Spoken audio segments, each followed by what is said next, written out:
Okay, welcome back to another video.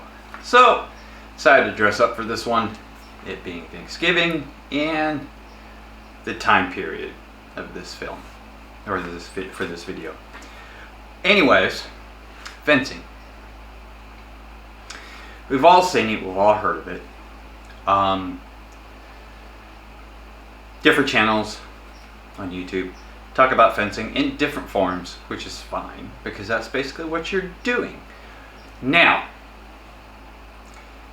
since there are different forms of fencing, most of the time when you do perform fencing, it's for a sport to get points and whatnot. But what if there was a fencing that did not deal with that? It wasn't about who wins or who loses. It's about your courage. So that's what we're going to talk about today. We're going to talk about academic fencing. Now, before we get into what academic fencing is, let's look at where fencing itself, traditional wise, where you have a foil, comes from. So it derived in France to better train their troops. And basically you would stand with your body to the side. This hand you could either have up here or behind your back. And then you would have protection, padding, and so forth, like you see nowadays. When it first did it, there was very little protection.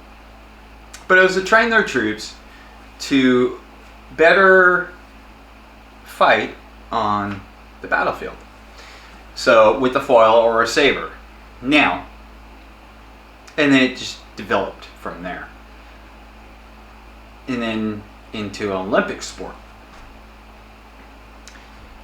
This brings back some memories because when I was in college, I took fencing. So it was actually a really fun class. You learn a lot in it. Basically, for any sword enthusiast, movements are always going to be the same because we can only move our body one way. But again, it derives so many different things too. Like you would think the Bowie knife would be an exception, but it's not actually. Scholars actually believe because of famous sandbar fight with Jim Bowie, used fencing techniques actually, because really he wasn't a professional knife fighter. But during that time, people still would have known about fencing. So you would do the same thing. You know, you can parry, block, counter, and then stab with a big knife. So you can still use it the way fencing works with a knife like this. So yeah, that's actually what scholars think. He knew basically the premises of fencing, and because when you move your arm like that, you can also slash. So that's what they think. Now, academic fencing is a lot different. Unfortunately, I do not have a saber. I just have a fencing foil. So it derived, it's also called Mensur.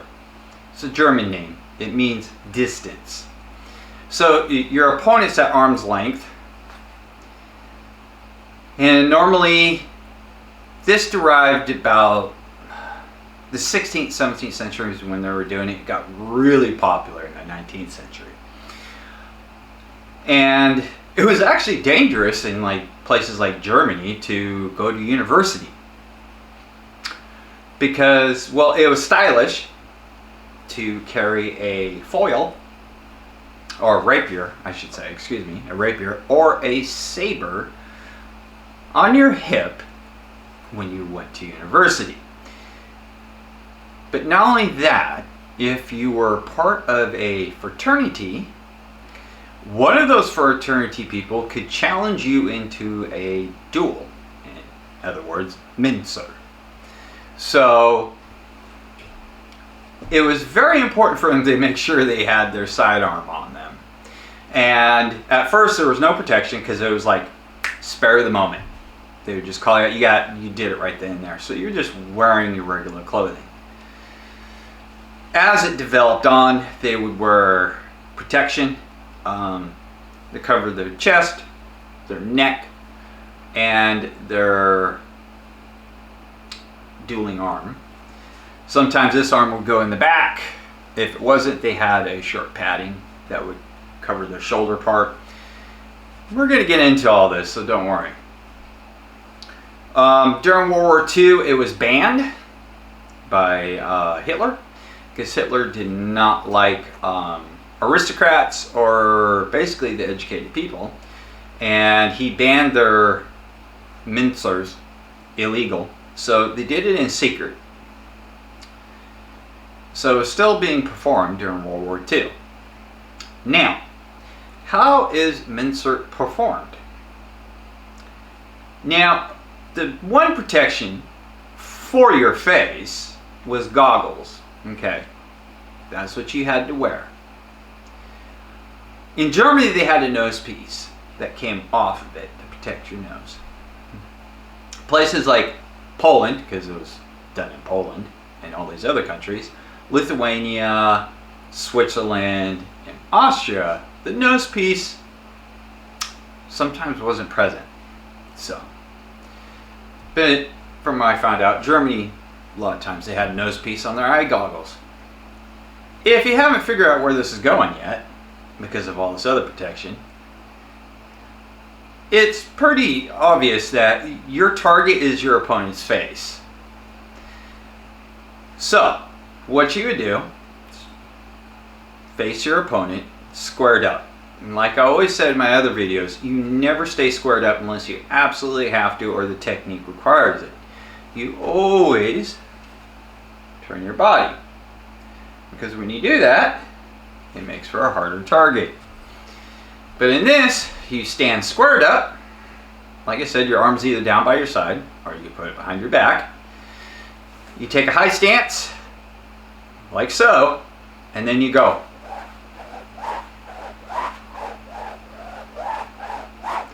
And your whole objective is to hit your opponent's cheeks or forehead. And this was supposed to prove their courage to one another. You're not aiming to kill your opponent. Just scar them for life.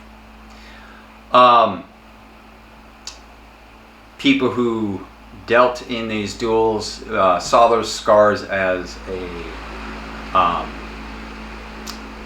badge of honor. Nowadays, if you see someone with a scar from it, it was a mistake.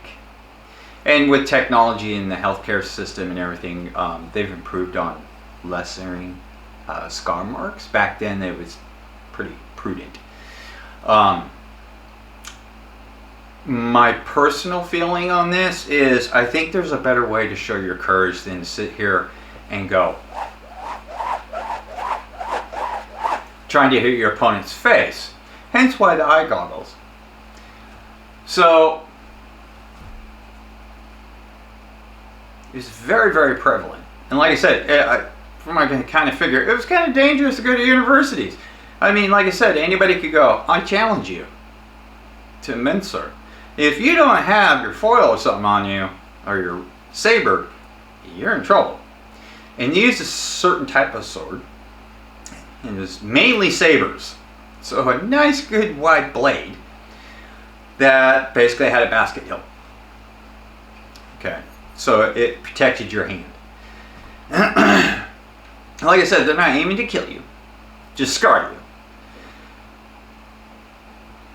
But they started off with using the rapier, and then sabers got really, really popular, and they decided to just use a saber instead, because saber has more, some of them have more protection of the hand.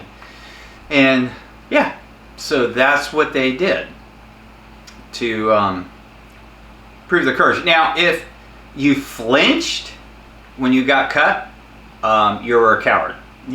So when you got cut, you can't, go ow. No, that wasn't allowed. You can't dodge, so you just stand there and you take it, basically. They did, though, have a referee and doctors on hand. So, like I said, you're not aiming to kill somebody, but that way the doctor, if it's severe, can do what he needs to do, like stitch you up right then and there if need be. So you don't bleed out. There have been deaths from it, of course, over the years. A lot less now, and the reason why I say a lot less now is because Mensur is still practiced today in Germany at universities. Not all universities, just a few. It's still kind of popular in Poland, and it is losing its popularity there, though. So, but yes, Mensur is still performed today. Now, they do wear more protection, though. Like some actually have full-on, like, headgear, kind of like in fencing now. So it's a lot different than when it first started, but still, I think there's a better way you can kind of prove that than sitting here going to one another. So, I don't know. Let me know what you guys think in the comments. Would you perform Mensur if challenged, and if so, why?